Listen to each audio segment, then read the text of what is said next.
We just came through a primary. We're 17 Republicans. We came out, we debated, and everything was about supporting the president, which we all did. But let me talk about specifically like immigration. I supported his emergency declaration from day one. This is an emergency. North Carolina is not a physical border state, but we are all border states. We are all affected by the immigration process.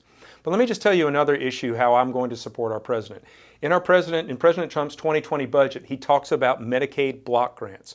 I've worked a lot with this issue, and what Medicaid has done is we have not increased his amount per person, but what we've done is the number of people on Medicaid have exploded. Now here, in our economy, which has literally been the best in its history, we have a lot of individuals who are now on the edge, who really should be moving off of Medicaid and onto private insurance. If people want a job, there's a job available.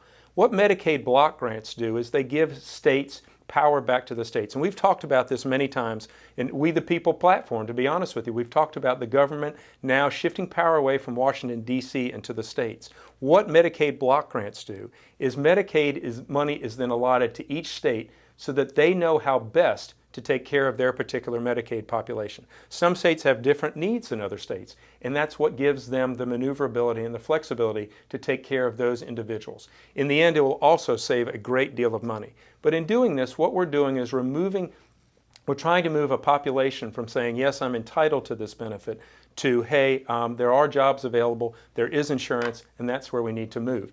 And so President Trump has put, and I'm really glad about this, the work requirement back into Medicaid, because there are individuals who are on Medicaid that are disabled, that are children, that are senior citizens, that this will not apply to. But there are individuals who are working and should work to receive this benefit. And so I'm very proud that our president has done that, and I'm fully supportive of those efforts. We need to get these people who are on the edge of the economy off the Medicaid rolls and into the workforce where they're getting private insurance. But what Medicaid block grants do is they give stability to the cost structure of Medicaid, but they also give power back to the states on how best to manage their particular populations. So we as conservatives, we care about the present, but we care about the future.